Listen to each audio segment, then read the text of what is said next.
Good. So let's get started. Thank you for joining today in our virtual seminars in economic theory. Today, we are very pleased to have with us Aniko Öry from Yale University, who is going to talk about aiming for the goal, contribution dynamics of crowdfunding. It's a joint paper with Joyee Deb and Kevin Williams. Kevin Williams is here to help us with the questions from the audience in the chat. We also have with us guest panelists, Azarakhsh, Malekian, and Roland Strausz. Aniko, Kevin, Azarakhsh, and Roland, thank you for joining us today. Before I hand over to Aniko, let me remind you that these seminars take place every Thursday at 4 p.m. UK time. Next week, we have with us Rahul Deb from Toronto University. As usual, you can find more information about the coming list of speakers in our website.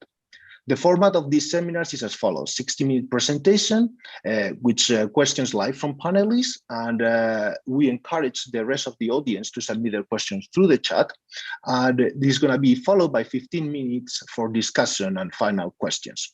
So thank you, Aniko. The micro and the screens are yours.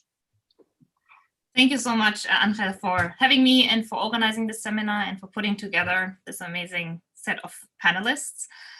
So yeah, as you said, this is joint work with two of my colleagues here at Yale, Joyee Deb and Kevin Williams. I'm in the marketing group here at Yale SOM. And today's talk will be about crowdfunding.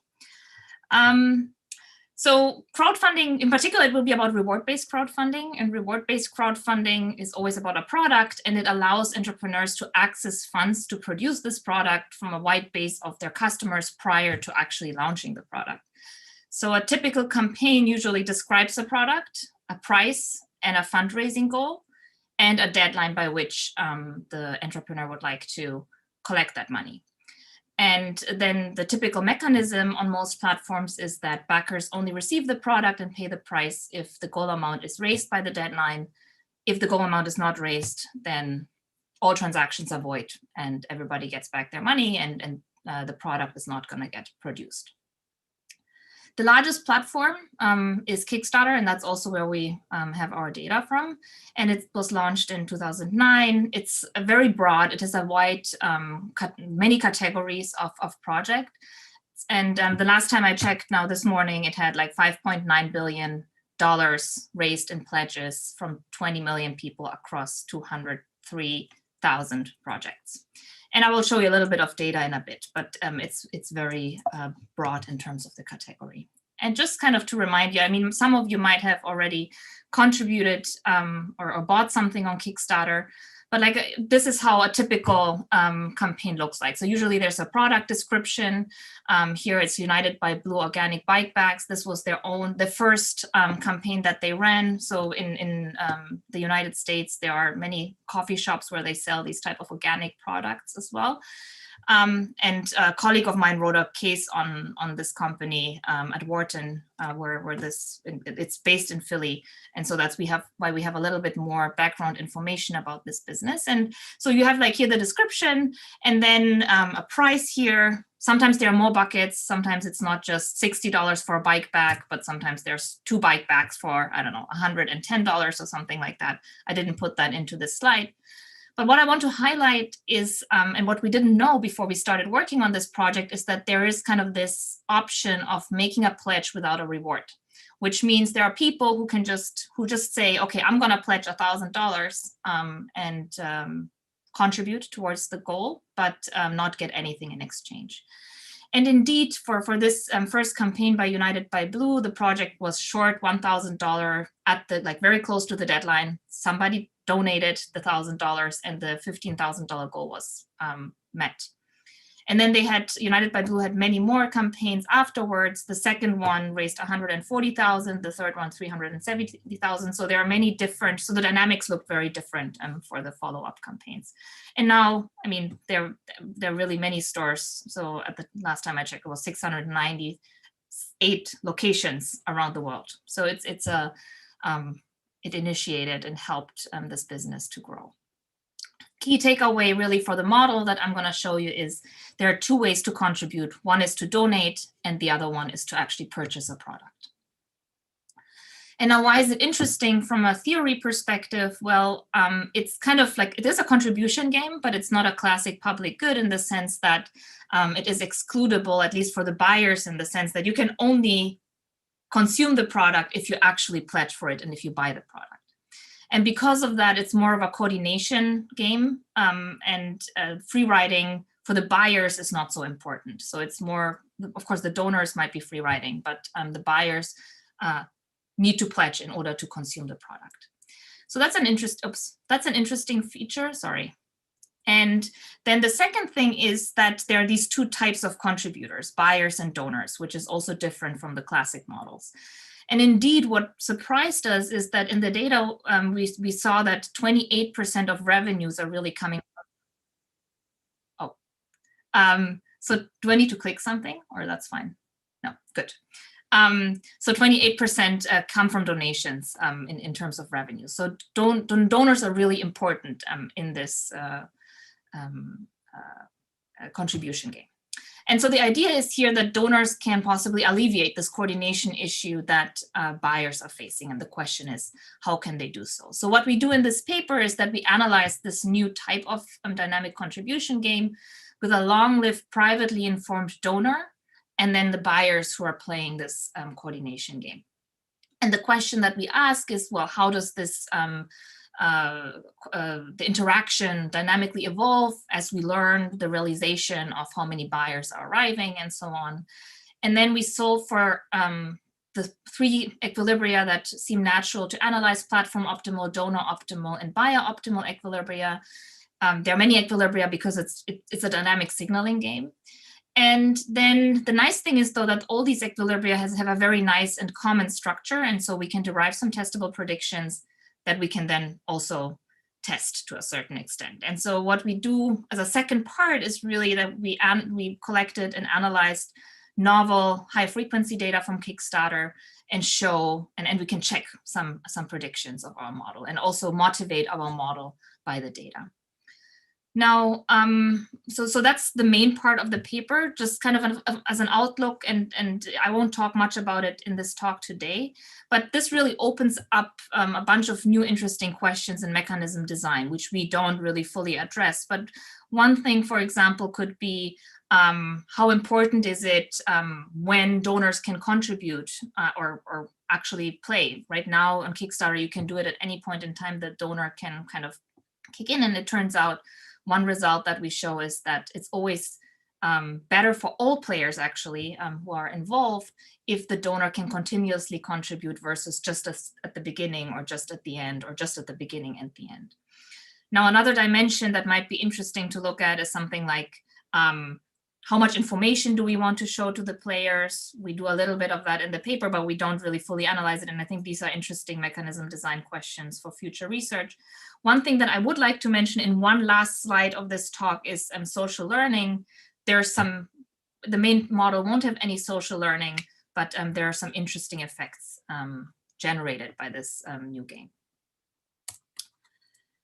I will not talk much about the literature because we only have an hour, but yeah, I think the most related papers are actually by the panelists here, and I think so this LA Malekian and Mostagir paper, I think we have some similar modeling assumptions, just that we add a donor to it and take a more like game theoretic approach. And yeah, and Roland has his paper in the AR about, which is more motivated by mechanism design and moral hazard. And then there are a bunch of empirical papers who have also looked less at the donation part of reward-based crowdfunding. But some of the facts that I will show you, I will say then what is old and what is new.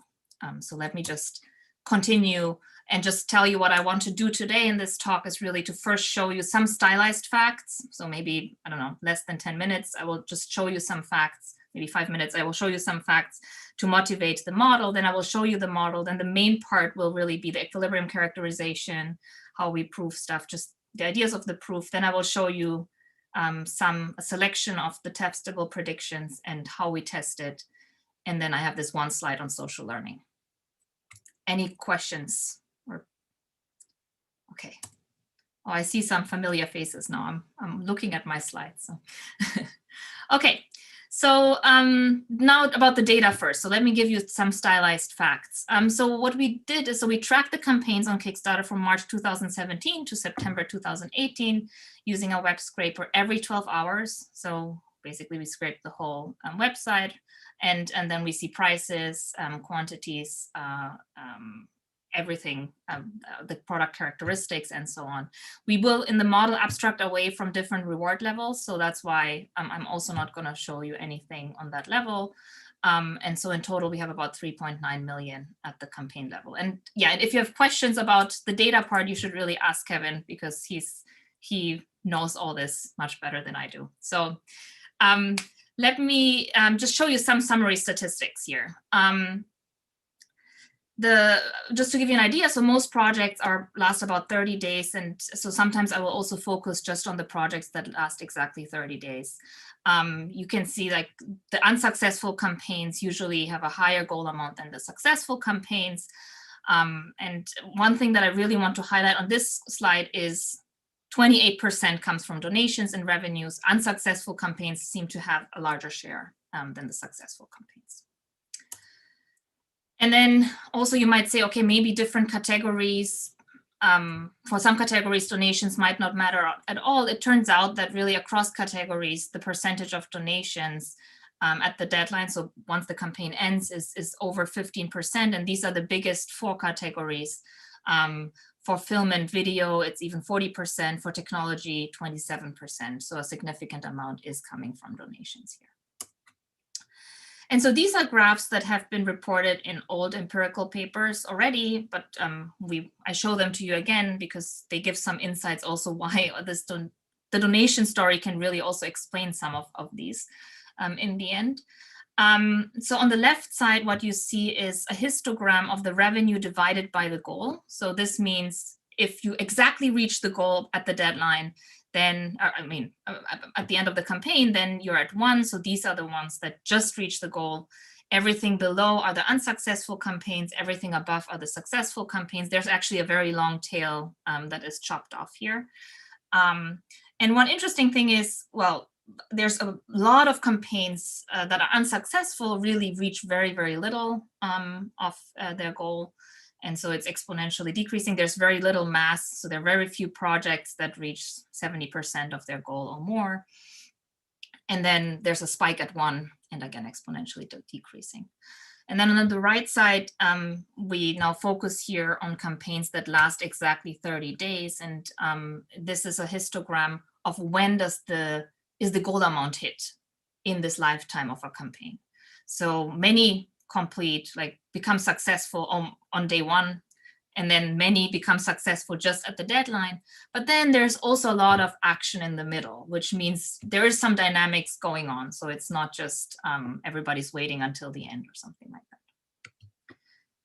And another U-shaped graph that is interesting is the contribution count here over time. So again, this is the lifetime of a campaign that lasts 30 days. You see there is always many contributions. I mean, there are on average many contributions at the beginning, many at the end. However, there's also always about 1 contribution in any 12-hour period. Can I ask a question? Yeah, absolutely. So I'm kind of still trying to think about what you think the donors are doing here. So one conjecture could be that these are, for example, the entrepreneurs themselves who are just trying to manipulate. I mean, this is clearly something where network effects are important, right? So you're trying to get people to get it started by donating to your own firms. So for example, the graph you showed before, the second one, not the previous page, the one before that, you have the one before, yes, here. I would be guessing, if what I just said is correct, that the ones that achieve success just around the 30th time, for example, are the ones where donations arrive at the last moment to just get it over the hurdle, or at the very beginning to get it started, so that, you know, the amount of donations, but, you know, so I just would like to know what you're going to model donors as having, what utility functions the donors will have. Right. Okay, so first of all, you're absolutely right. And that's actually the next graph, fact 2, where we split it up into donors. I mean, we're exactly looking at what you just said. So is it driven by donors, or what is driven by donors and what is driven by buyers?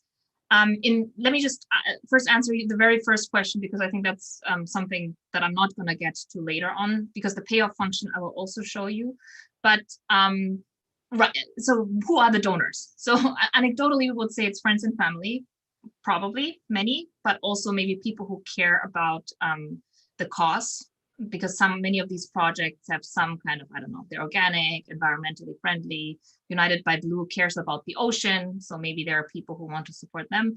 In the particular case of United by Blue, these $1,000 are likely really contributed by the mother of the CEO or something like that, because it's really, and of course, the Kickstarter doesn't allow the entrepreneurs to actually contribute, but yeah, friends and family or very close relatives might of course be kicking in, like throwing in money.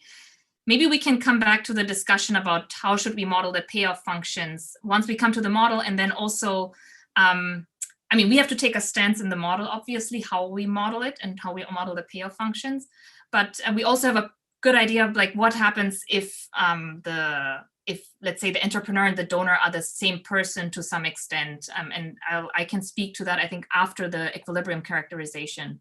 Maybe you can remind me and I can say a few sentences again. But yeah, and essentially, let me just walk you also through this graph, because it's very related to your question, Francesco. So here what we did is on the left side, we have the same, like basically this graph now split up into, but now in donor contributions as a percentage of revenue, split up for donors on the left side and buyers on the right side. And furthermore, we split up the data into campaigns that finish in the last 3 days. These are the late finishers, so that's this dotted line here. And then the middle finishers are the ones that reach the goal between day 3 and day 27. So that's this solid line. And then this kind of dot solid line is the early finishers that kind of become successful right away. And your intuition is exactly right. The spike at the deadline is really driven by donations. So if you look at the same graph for the buyers, there's a little bit of a spike, but it's not as pronounced. At the same time, the spike at the beginning here, there is some spike in donations at the beginning, and that's something that we will also see in the equilibrium characterization, that there is some kind of an initial let's help the campaign to kick off incentive. Another interesting thing, I think, is that there are contributions of donors throughout time. So in particular for the middle finishers. And for the buyers, there's also kind of this U-shape to some extent going on. We won't, in the model, we will have a constant arrival rate. We have some evidence that this dynamics is driven by kind of visibility, because we don't know when do you advertise on Facebook and so on. But what we do see is whether Kickstarter is advertising a campaign as a project we love, and then you're more visible. And we did a little bit of robustness checks there. I didn't include it into the slides today because we only have an hour, but it's in the paper, so you can have a look if you're interested. So, but you're exactly right. So we think that the spike at the end is driven by donations. There's a little bit of spike also at the beginning by donors. Aniko, yeah. can you track the identity of the bidders, or can you see whether they? No, because I don't think so. Whether they Mm-hmm. Okay, that would be nice, right? To know whether there are people coming back and exactly. Okay. Yeah. Thanks. Yeah. And also, the donations are really just total revenue minus price times number of people who bid for that bucket. But it could also be that, so basically, if you pay more than the price, that's counted as donations as well. And we bunch all the donors, and in the model, we will have a representative donor, because we wanted to abstract from like this free riding that happens, because we understand pretty well already contribution games for public goods. So here we really want to focus on the other part, but yeah. Unfortunately, yeah, that we cannot see. Okay. So the takeaway here is really early successful campaigns are oftentimes like there seems to be a shock in like a lot of purchases. And so that's why they become successful. They're driven by purchases. Late successful campaigns are, for them, donations become very important. Okay. And this is basically just, again, putting numbers onto what I just said. So late campaigns just reach the goal, early campaigns overshoot, and the percentage of donations is higher the later you become successful as a campaign.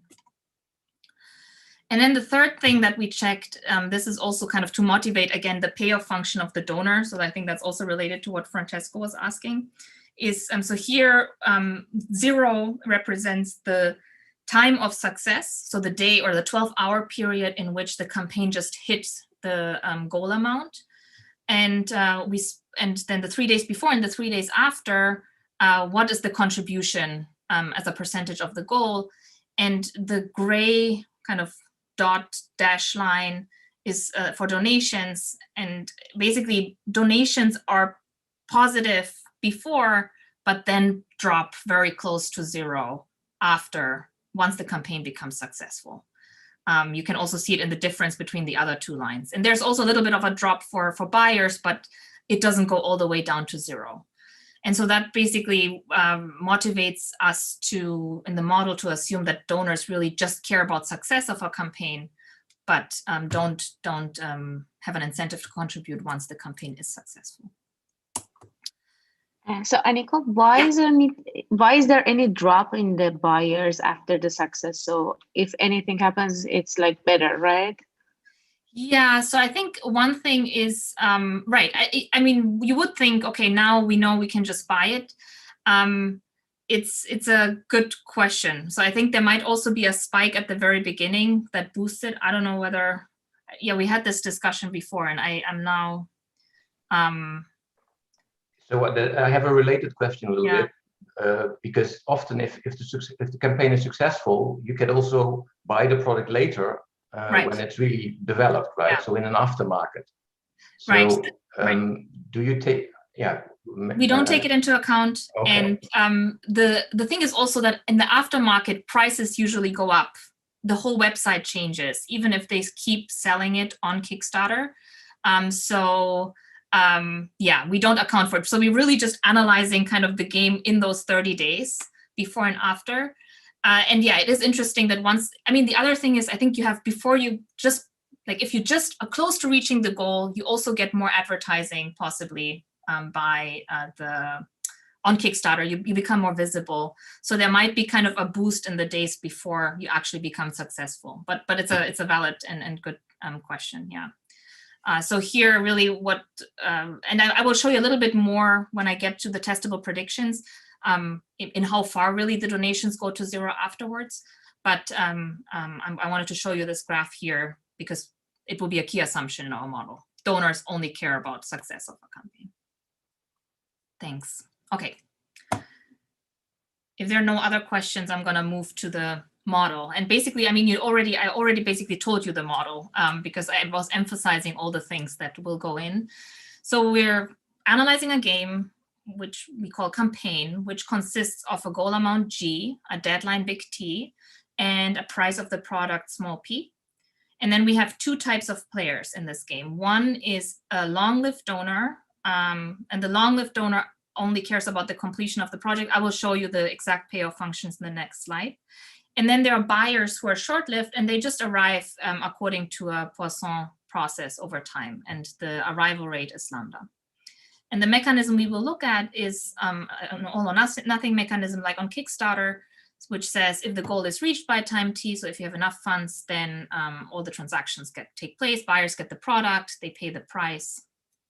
But if not, then all the transactions are void. Oops. Here we go.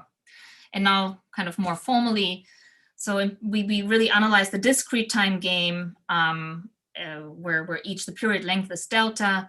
For some expressions, it's convenient to take delta to 0 because you don't have all these binomial sums and stuff. But within each period now, first the buyers move, then the donors move. The strategy of the buyer we just call B. So if the buyer pledges to buy, then it's a 1. If he doesn't pledges to buy, it's a 0. And for the donor, what we really keep track of is the aggregate amount the donor has donated up to that point, up to time t, or period t. This delta just means, which game we're looking at, how long the period is, this parameter. And so the restriction on the donor strategy is just that the donor cannot take out money. So the aggregate donations will always be, in period T, must be bigger than in period T minus delta. And then the buyer's payoff will just be some value, some deterministic value minus the price if they have pledged and if the campaign is successful. It's 0 if they have pledged, but the campaign is not successful.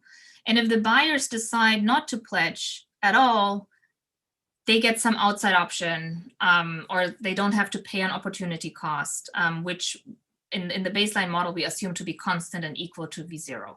Importantly, this has to be greater than 0 and that's why the buyer really cares about how likely is it that the campaign will be successful or when they decide whether to pledge or not. And the donor's payoff now is that the donor has some valuation, or you can also think of it as the wealth that they have put aside or are willing to pay for this campaign. Big W, which is their private information, the distribution we call F0. And so if the campaign is successful, the donor gets W minus whatever donation amount the donor has pledged at the deadline. So at the deadline, the aggregate amount we denoted by DT. So it will be W minus DT. And if the campaign is not successful, the donor just gets 0. Any questions about the model? So the buyers are almost the same. They all want to have the product if they arrive. Yeah. Yeah. Okay. Yeah. So here, exactly. So little v is common knowledge. Little v is common knowledge. So the only private information only is for W, and uncertainty comes from the arrival, that you don't know what happens in the future. Yeah. And there is no discount factor, right? There's no discount factor here. Yeah. Yeah. And there's only a singular donor. Is this also? Correct. Like in reality? Oh, in reality, no. Okay. In reality, it's probably more than, and we actually can see how many donors. It's not many. So usually the donations are kind of bigger chunks in different periods. But yeah, this is really a modeling assumption that we think of it as there's like somebody who cares more, who's overlooking the campaign and strategically timing when to throw in money. And we didn't want to deal with there are 2 donors and I'm hoping the other donor is donating, and then we have all this free riding going on. Oh, but you could also assume that like with the buyers, that there's a multiplicity of buyers. Multiplicity. So we have multiplicity of buyers, but we don't. Yeah. Sorry. Okay. So your statement is that there are substantially qualitative less donors than buyers. And you use this as an assumption that you have only 1 donor. Yeah. Yeah. Okay. So you take it to the extreme. Okay. Yep. Thanks. Excellent. Okay. So this again summarizes the whole kind of timeline. Actually in the game, and this I didn't show you in this first slide, but we allow the donor to donate once at the beginning, because then we can nicely see that the donor actually has an incentive to donate at the beginning. So the donor has a chance to move, and after that, in every period, first the buyer moves, then the donor moves. So, and I mean, if a buyer arrives, so if a buyer arrives, the buyer can decide whether to pledge or not, and then the donor decides how much more to throw into the pot. So the histories are very natural. So the buyer histories will just be a sequence of all contributions up to this point, which are described by the aggregate number of buyers who have pledged to buy so far, and the aggregate donations that have been made in each period. So we always keep track of the aggregate because it's more convenient. That's why we have this weird sequence of aggregates. And for the donor history, it's exactly the same thing, that the donor also observes what the buyer has done the period before. So the buyer can come back, the same buyer, or is it always a different buyer? It's a different buyer. Sorry, I shouldn't say the buyer. Yep. Yeah. So a buyer in that period can see, but the buyer can see everything that has happened in the past. Yeah, but I cannot pledge and then a little bit and then wait until the end, the last day, and then top up the bet so that. Right. In order to get the money, because the willingness, yeah, exactly. And these dynamics are also super interesting, and we're not looking. I mean, in the model, we're not looking at it. And I mean, I will show you a little bit more testable implications of this, and then I think there might be yeah, I think there are many interesting other game theoretic things that one can look at in these games. Thanks. Okay. So the strategies are classic. Buyer strategy maps the buyer history to 0, 1. Donor strategy maps the donor strategy and the donor type to a real number with the restriction that it has to be increasing over time. And yeah, we call these strategy B tilde and D tilde. And then buyers have beliefs about, so each buyer sees a history and forms a belief about how much money does the donor have. And so we are just analyzing a classic perfect Bayesian equilibrium here.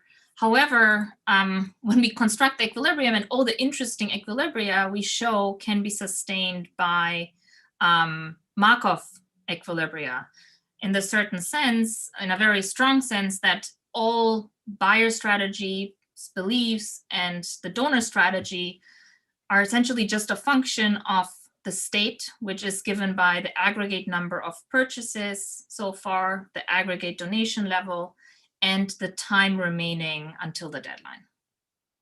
So you will always do the first time. Yeah. Can I ask you why this is a payoff relevant state, specifically for the time remaining? That's not directly payoff relevant, right? Right. It's payoff relevant in the sense that you care about the probability with which the campaign is successful and the time remaining. Yeah, but yeah, so if I interpret Markov as really payoff relevant states, then you're right. Yes, okay. Yeah, I mean, I don't know how, because we called it stationary, then somebody said, oh, maybe Markov is better. Yeah, so it basically the strategies only depend on the state. If you have a better name for the equilibrium. Yeah, I'm just saying it's a little bit circular because you call it a state and then you show it's an equilibrium that depends only on these variables, but it's a circular argument. It's not that these state variables, they sound intuitive and natural, but there's no foundation why these are the states. Yeah. Right? Okay, so that's almost one. So I think the way I think about it is we look at all PBE, but then we show that the interesting equilibrium outcomes that we will look at can be attained by these PBEs with a nice structure. And here I called it Markov. I think the slides I sent you first, we called it stationary still. So I'm No, I think it's nice, and it's also consistent what you actually see if you do our Kickstarter. You see how many have pledged, how much to pledge, and how much time is there. It's actually these three things are the things that you see in real life on Kickstarter. Right. Yep. Exactly. So it's kind of it's a reasonable. I mean, it's nice that the equilibria, that the extreme equilibria can all be sustained by this and have a nice structure. Yeah. Thank you. No, that's a good point. I didn't. Yeah. All right. And now, let me also tell you what the interesting equilibria, as I call them, are. So one we call platform optimal. I mean, the platform is not a player in our game, but we call the equilibrium platform optimal that maximizes the probability of success. And the one that maximizes the donor's ex ante expected payoff, we call donor optimal. Now the the platform optimal and the donor optimal equilibrium turn out to be the same. And actually the hard step is to show what the platform optimal equilibrium is, and then one can use it to construct, to show that something is donor optimal. That's why it's also a natural thing to look at. But so we look at these two, and then the last one is buyer optimal, which is the one that maximizes the ex ante expected payoff of a buyer who doesn't know yet when she will be thrown into the game, roughly speaking. And I don't want to go through the formula because it's not that important, and I only have 25 minutes left. But I will get back to the intuition, how the equilibria will differ, depending on which player we want to make best of. Now, in all these equilibria or in this game, what the key tension is the following. So for the buyers, it's really, they are just thinking, do I want to incur this opportunity cost? Given how likely it is that this campaign will be successful. And the donor just thinks, okay, how much do I need to donate in order to keep kind of the project alive, in the sense that in order to keep the buyers buying in the future. And so everything basically evolves around this inequality, which just of the Bayer's inequality. And now I'm actually going to be in this stationary or Markov equilibrium because that's the one that I will construct. I will come back later to general equilibria when I show optimality. But so here, the inequality is that the probability of success times what the buyer gets if it's successful, which is V minus P, has to be greater or equal than the opportunity cost of V0. Looks very simple, but of course the probability of success depends on the equilibrium that we're playing, on future arrivals that we don't know, on the wealth of the donor, which the buyers need to form beliefs over given the equilibrium play that we have. And so that's kind of will be the main challenge. So it's, and then the other thing is that it's kind of a richer state space than in classic contribution games where we don't have this D floating around. And I will show you that connection in a second. Okay. So, right, so let me first like walk you very briefly through the case when there's no donor, which is kind of the dynamic that we see in classic public goods contribution games too. So imagine there's no donor and we need M0 buyers in order to make the campaign successful, in order to reach the goal.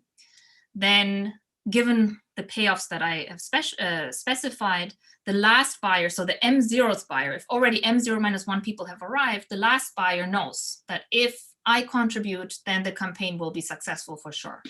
And so the probability of success for somebody in state M0 minus 1, 0, because there's no donor, U, is always equal to 1.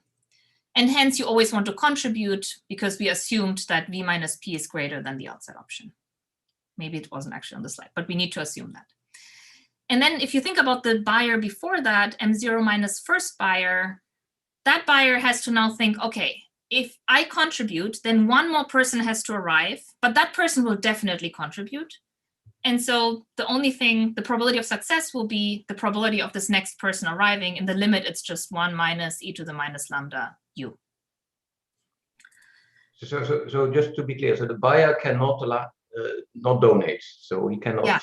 Okay. Right. So right. The buyer, it's really just the buyer only has the option give P or not give P. Yeah, pledge P or not.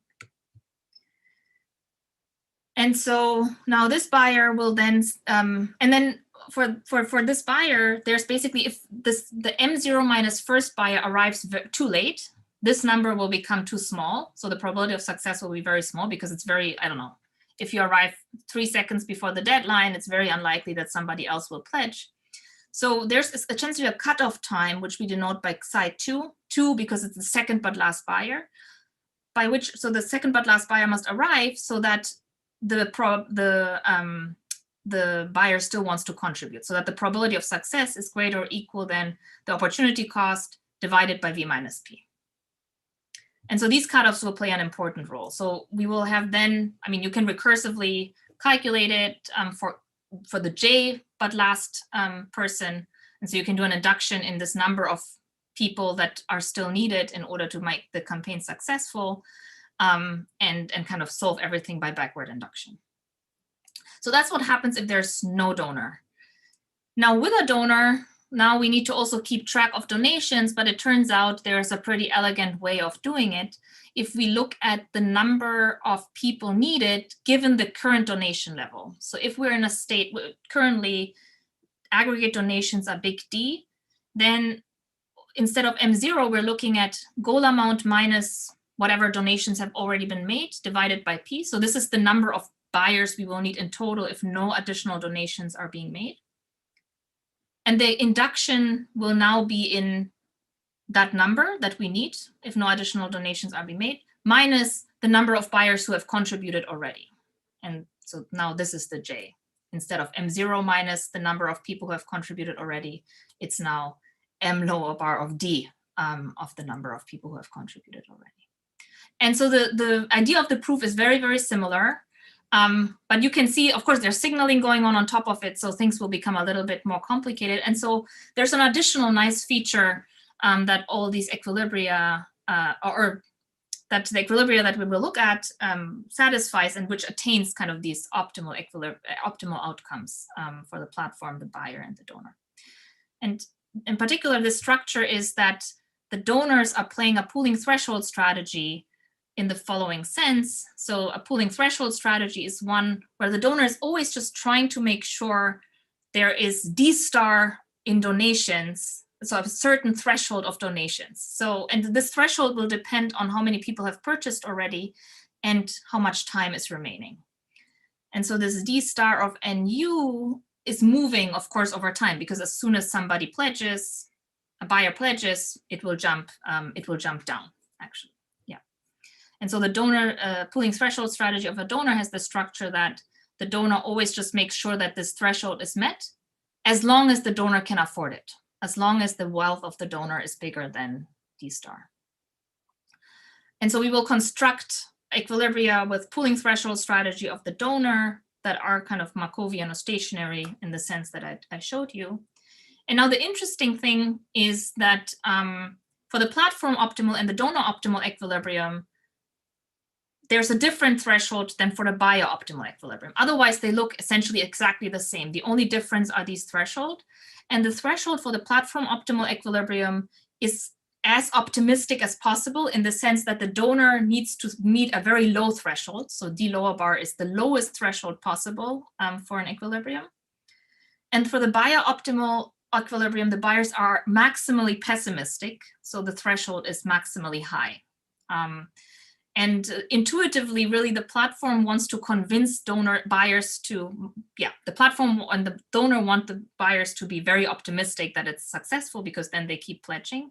However, the buyers are kind of tricked in that equilibrium by, because they think, because the way kind of the beliefs are pooling together, they are on average worse off than if they had perfect information. And it turns out actually this equilibrium of that is buyer optimal is as if the buyers had all the information, knew what basically W is. Okay, but let me just spend a little bit of time, because maybe 5 minutes, just to give you the idea of the proof and the equilibrium structure, and then move on to more the predictions. Okay. So, so first step was, again, as I said, the construction of the equilibrium, and the construction of the equilibrium is very similar to the one that I showed you without a donor, just with this J number. And in each induction step, now we need to construct the probability of success, the donations threshold, because we're already assuming kind of this nice structure of the donor strategy, and these cutoffs psi J. Now this cutoff will depend on the wealth of the donor. So remember, that was the time by which a buyer needs to arrive, so that there's still a chance that the buyer wants to contribute. And so now if the donor has a lot of money, the threshold will be closer to the deadline. If the donor has very little money, it will be further away from the deadline. So it's something that is private information also to the donor. The buyer only sees it once it's hit. And so you can construct these 3 different objects in every step. And in every step, you also kind of do an induction in time, but I'm gonna not get into that today. So here, let me just show you the equilibrium structure. So here I have the timeline from 0 to big T. The blue dots, the taus, are the arrivals of buyers. And the xi's are these threshold, the cutoff times, the threshold times by which the buyers must arrive. So in particular, the second but last buyer, given a specific realization, little w of the wealth, given that the second but last one must arrive before this time, the third but last one must arrive before this time, and so on. And so in particular, in this example, we have, like, let's say we need 5 people in order to make the campaign successful, given the wealth level of the donor, like assuming the donor donates everything. Then the first guy arrived in time, so that's fine. But now the second guy arrives after Xi 4. So at Xi 4, at this point in time, the donor runs out of money. So the donor has donated everything and cannot donate anymore. Because that happens, the buyer knows, okay, the donor is not donating, even though the donor should be donating to meet the threshold in order to keep the campaign alive. So the probability of success so basically the buyer knows the probability of success is too low, and everybody, so this guy won't buy, and for that reason, nobody else afterwards will buy. So So we have like this nice threshold structure because of the structure of the equilibrium. Any questions about this? So maybe when you say the money is gone, you mean there is not enough money to complete the strategy, or do you literally mean the money is gone? I mean, yeah, the donor has wealth W or willingness to pay W, and the donor has already given all that money. So the donor cannot keep up and meet the threshold of the. Because presumably the donation continue over time, right? In equilibrium, on the equilibrium path, right? Yes, they will. And I mean, as long as the donor can afford it, all donors who can afford it will always just try to meet this threshold of the pooling. But the threshold is dynamic, right? The threshold changes over time. You're supposed to basically add money as time goes by. Correct. So when basically tau 2, so at the red point, yep, I know as a donor, well, it's common knowledge in equilibrium that the donor will not be able to keep up that rhythm that he needs to keep up. That's what you're saying. Is that right? Yes. And the buyer doesn't know what W is, but the buyer knows if the donor had more than W, had enough money, all donors should keep contributing. Yeah. But if you don't see that additional contribution, because basically over time the threshold is going up because nobody has purchased. Yeah. And so then after that, nobody wants to buy. All right. So basically you don't see money coming in anymore. And then you realize that, okay, so that's what actually happened. Okay. Exactly. Yep. Thanks. Yeah. Very good. And I mean, this is just a picture, and I will just show you the structure in math very briefly too, but not too long, because I want to get to the testable predictions a little bit as well in the end. But so the formal statement here is that exists a unique Markov platform optimal equilibrium in which the donor plays pooling threshold strategy. So put differently, the platform optimal outcome among all PBEs can be attained by a unique stationary equilibrium in which the donor plays a pooling threshold strategy. And now I kind of write, how does the equilibrium exactly look like? And basically the threshold will be so that you just make the next buyer indifferent between buying and not. So that's what this line is saying. The buyer beliefs will just be truncations of the prior distribution about W at this threshold level D lower bar. And the buyer strategy is very simple. The buyer keeps buying as long as D is greater or equal than D lower bar. And then the probability of success is kind of this recursive object. I'm not going to walk through it now, but this will then also allow us to pin down these threshold times psi j's, which are functions of the wealth of the donor. And so so the construction of the equilibrium, I think I already gave you an idea how it works. I would like to talk a little bit about the characterization of the platform optimal outcome, because I think there are some interesting new ideas in there. So let me just skip over this. And so here, now let's go back to, okay, we have this whole universe of PBEs, and we want to find out what is the best PBE. So usually what you would want to do is, and now I'm reading this line, is that you want to find the PBE among all PBEs that maximizes the probability of success.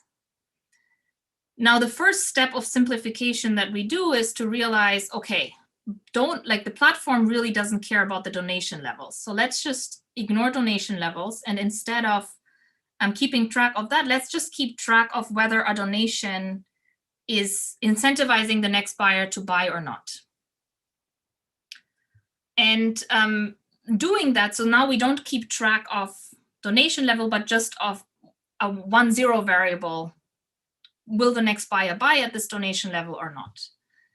And then the other step that we do is the choice variable will be just probabilities of reaching certain histories rather than kind of assessments that have to satisfy some PBE properties.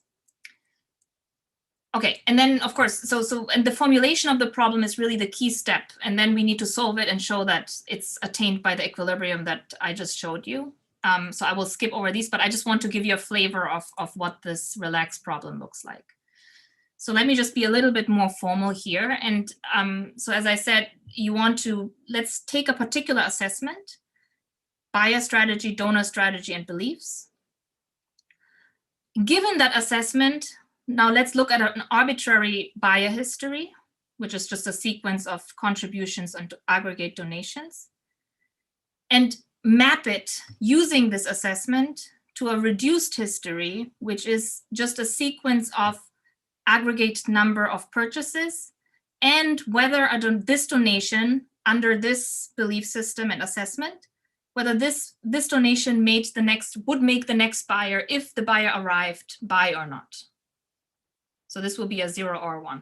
I should also say, without loss, we can assume that the optimal outcome will be in pure strategies on the buyer side. So it's really just a 0 or a 1 and not something between 0 and 1.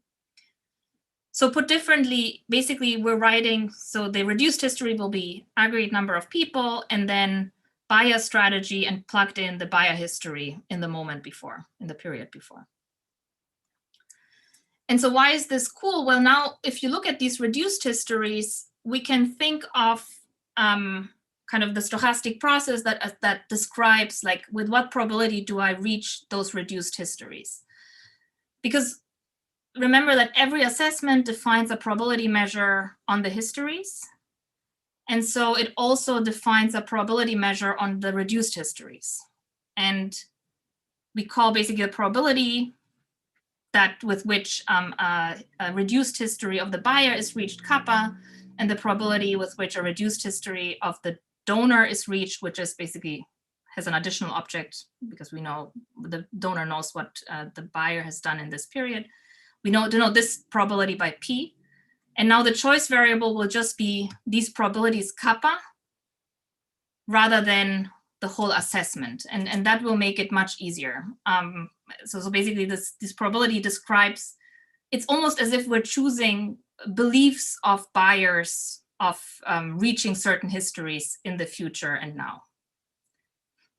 And so I put out a lot of the math, but so what we're solving, the reduced problem will just be writing the expression kind of in terms of these kappas and p's of probability of success, choosing the right kappas, where we have like some dynamic belief consistency conditions, because of course, certain things must be said. You cannot reach histories. You cannot reach a history A, B, C if A and B hasn't happened before. So there are some consistency things here. But then the only like real constraint on these in this problem is kind of the buyer's incentive compatibility constraint, which just says the probability of success, given that I have reached the history that I'm in, should be greater or equal than V0 divided by V minus P. And so basically you can already see that this has something to do with the beliefs of the buyers, roughly speaking. So this is kind of with what probability do I reach a history that incentivizes me to buy? So that's why there's a 1. That should incentivize me to buy, like in this abstract mapping. And then, right, so probability of reaching this history times the probability of success divided by reaching this history. That's the conditional probability of being successful, conditional on reaching that particular history that we're talking about. Sorry, and here should be a tilde. So kind of that's the problem that we're solving. And it turns out, yeah, it has a nice structure and you can really solve it recursively by backward induction using the law of total probability repeatedly. Maybe I just stop for a second before I move because we only have 5 minutes. Okay. Okay, so I don't show you step 2 and step 3, but I just want to show you the other results, which have similar flavor and proofs. And I think what I just showed you was kind of the key step in order to get those results. The second result is that the donor optimal equilibrium can be attained by exactly the same equilibrium that I just showed you in proposition 1.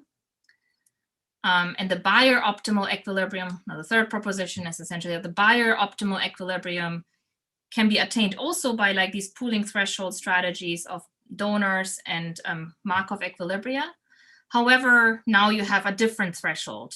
And so roughly speaking, this threshold is such that you need the donor always needs to donate enough so that the buyer would purchase even if no donor was there afterwards. So it's really making the buyer as pessimistic as possible. And mathematically, it's what's written here, but it's not, I don't want to get into the formulas now. Okay. So what I want to do now is I'll just quickly talk about, I will pick even fewer testable predictions than I wanted to, and then conclude. So first of all, I mean, comparative statics is very hard here. Even though it's hard to test in the data, even though it's easy to derive. So for example, the ex-ante probability of success of a campaign should be bigger if we have more time or if the goal is smaller. One thing we do is we look at repeat campaigns and look whether this pattern is true. And there's not much variation in the length of a campaign because many campaigns really bunch at 30 days.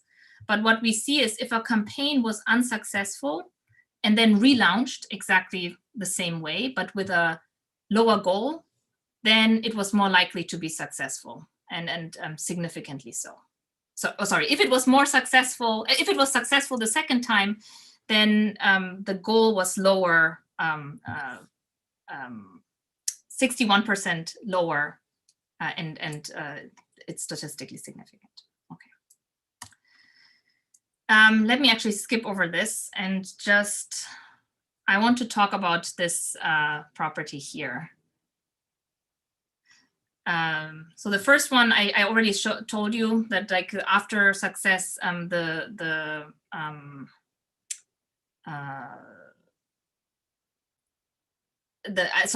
campaigns that succeed exactly at the deadline will reach exactly the goal.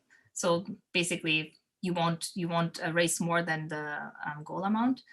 But here, the second one says if a campaign succeeds before the deadline, then it must succeed because of a purchase. And a donor will never make a campaign successful, but it will always be a buyer. If a campaign is successful before the deadline, it must be because of a buyer. And so when you run like a logistic regression with some regularization, then you can, sorry, I skipped. Oh no, did I? Oh no, right. If you, sorry, and I want to run a quantile regression. I don't know what I was, okay, sorry. So what you see in this graph is essentially like the percentage of time remaining at the time of success. So basically this is the deadline, no time remaining. This is at the beginning of the campaign. And on the vertical axis, we have the percentage of revenue coming from buyers in that period. And so the theoretical result says that if you get successful before the deadline, you should always have 100% only buyer revenue in that period. So it should be a straight line here. And then at the deadline, it can be anything. What we see in the data, if we run a quantile regression, is that 75% of the data actually confirms with that. So if in the period in which the campaign becomes successful, it's buyer contributions. Yeah, but at the same time, you see like the 25th percentile is completely off. So there's a whole range of things going on. Yeah, let me just say this and then I will conclude, because that's something I think that Francesco was mentioning at the beginning. I mean, in our equilibrium, one interesting thing is that the donor threshold at the very beginning is significant. I mean, it can be positive, which means it might be that the donor at time 0 wants to contribute a big chunk just in order to make the campaign going. And first of all, there is this spike, and then you can also do comparative statics for this initial amount of donations, and it should be decreasing in T and increasing in G. And again, you can see actually this pattern very nicely and robustly in the data as well. Let me skip over social learning because we don't have time. So, and just summarize what we did. So basically motivated by the Kickstarter platform, which is one of the biggest reward-based crowdfunding platforms, we analyzed this new type of a contribution game with private benefit and positive externalities. Now we have miscoordination between buyers because they don't know how many more buyers will arrive, rather than free riding as the main trade-off. and and we show that the predictions match the data to a certain extent. The key insight is really that kind of this benevolent big donor who might have different preferences can really alleviate to resolve this coordination risk, and that the existence of this donor can explain a lot of this dynamics that we actually see in the data and that we had a harder time explaining before. We think that this is not just important for reward-based crowdfunding, but could be relevant in many other applications as well. So whenever you have like one big benevolent player and small players who care just about their private benefits, similar things might occur. And we think also it's a first step to maybe understand or think about mechanism design questions in these interesting markets. Thank you so much. Thank you, Aniko. So we're going to open now time for discussion. So maybe the panelists want to start. Do they have any comments that they want to, or any final questions?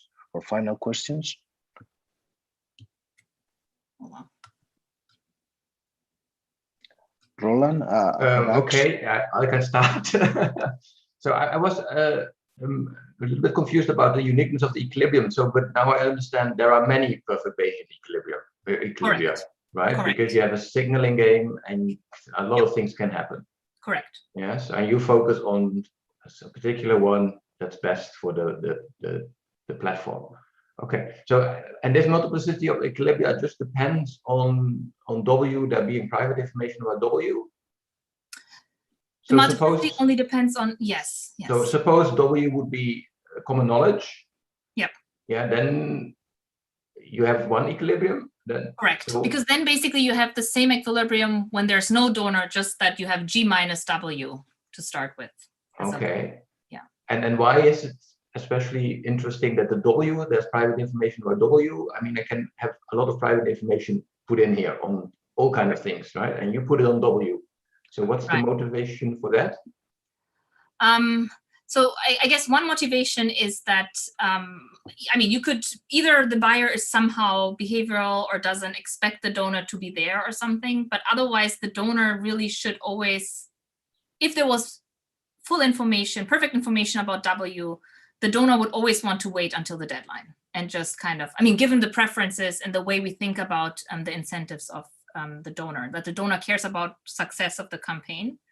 So then they should just throw in the money at the deadline. Exactly. What? So now I missed you. Sorry. So you're saying that if the W was known, common knowledge of the W, you would have a different equilibrium? Yes. Then you would just wait until then you would just let all the buyers would know it. The buyers would play the game, and then at the deadline, the donor would say, "Okay, now I top it up if I can." And that's what you're. Okay, I didn't get that. So okay, thanks. You're welcome. I very much enjoyed the talk. So I was thinking, based on the question that Roland suggested, so it looks to me like that.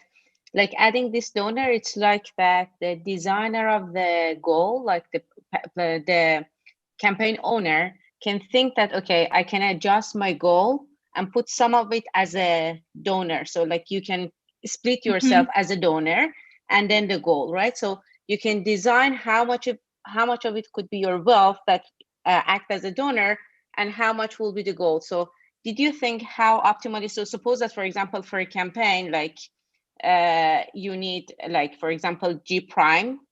Yeah. And then you can actually, for example, like shift it a little bit and put some of it as like the W, right? Right. So you can actually respond, sponsor yourself in order to maximize the probability of success. So did you think about like how to decide about this too?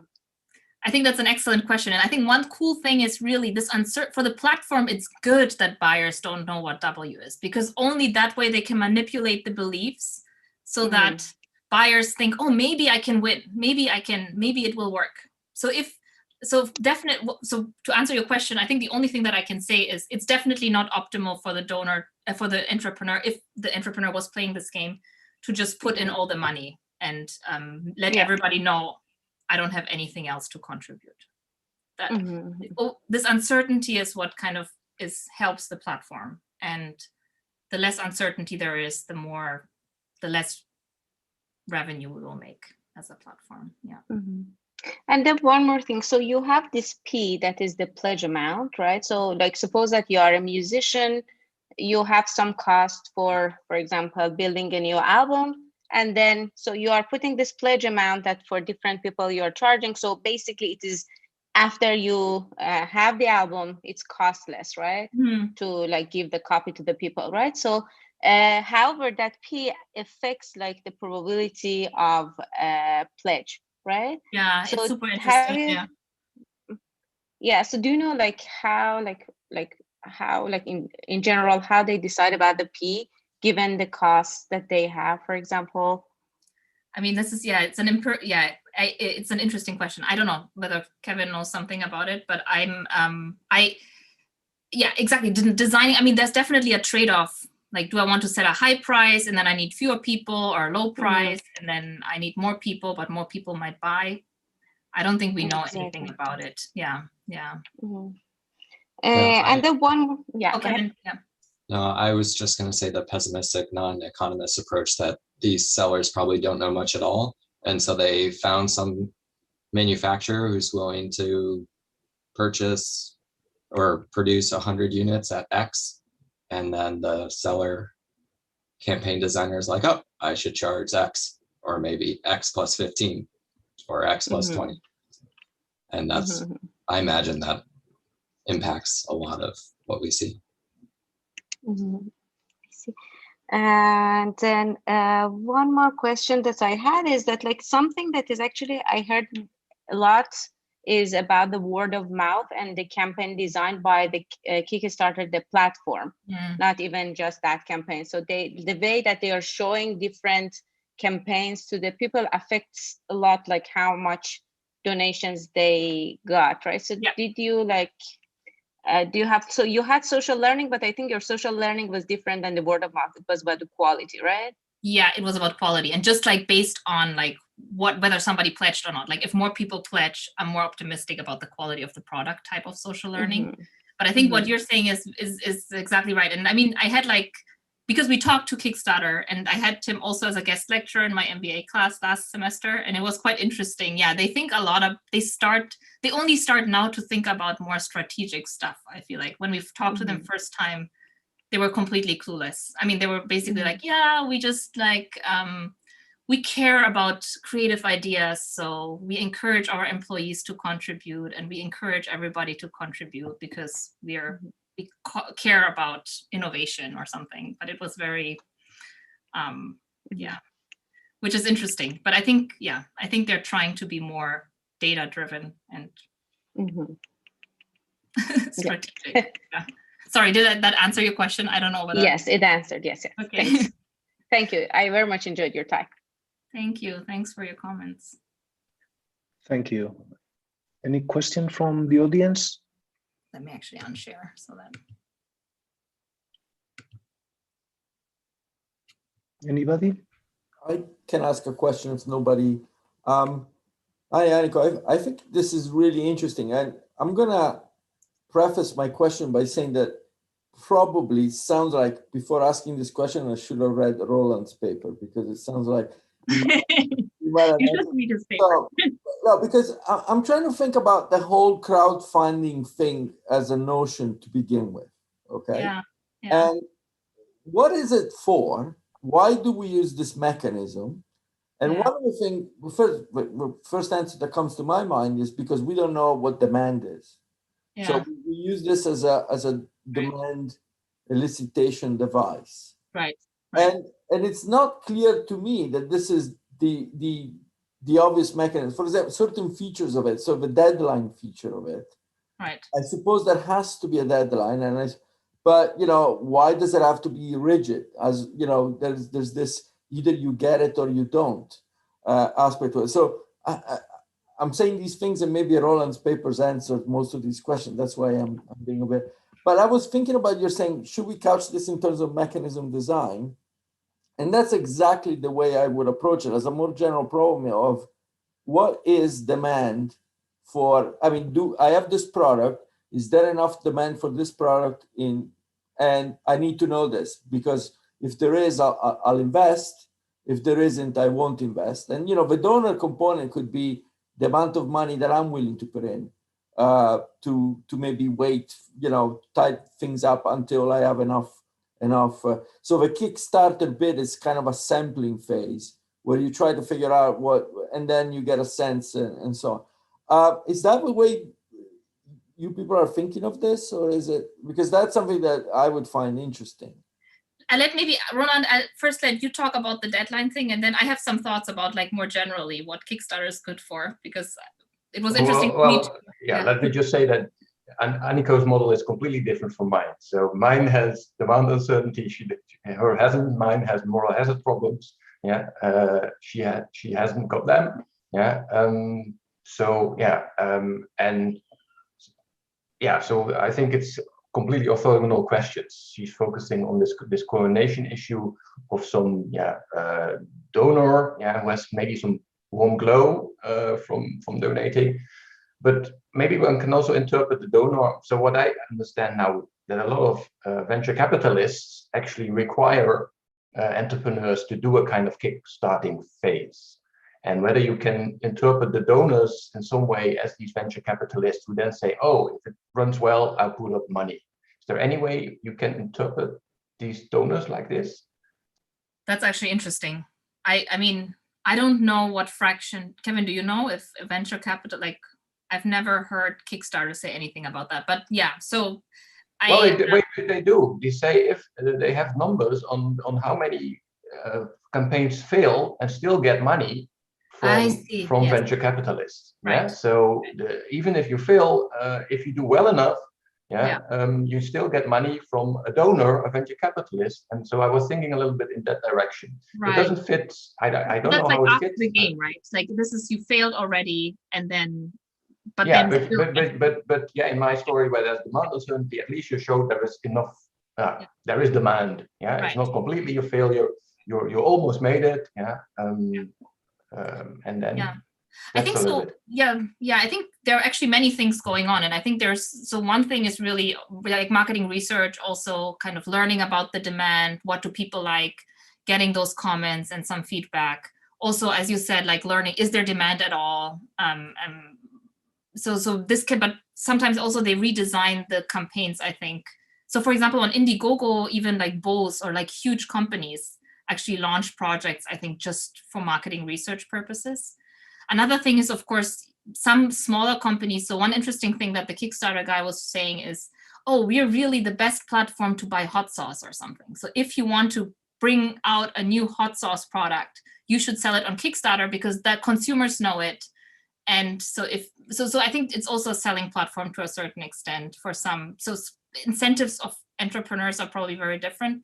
In terms of how should we think about the donor, I think the donor can be many, many different things. And the stand that we make is, okay, he just cares about this probability of success. I guess if it's the entrepreneur himself or herself, she also cares maybe about the amount donated or something like that.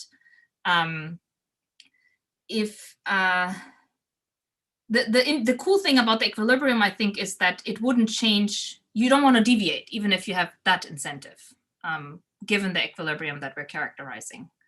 But of course, we haven't thought about like what is now platform optimal, donor optimal. I don't know. Yeah. But I think the equilibrium itself is very robust to all tweaks of that kind that you can think about. And the other cool thing is that the donor and the platform really have exactly the same optimal equilibrium, which also indicates that even the donor incentive to some extent doesn't matter as much more. Yeah, but this is just hand waving, and I think you're right. So maybe there are some venture capitalists contributing. I don't know. Yeah. So thank you, Aniko. I think it's already time, to finish the official part of the seminar, but as usual, we're gonna remain okay, for a more informal discussion. So I'm gonna stop the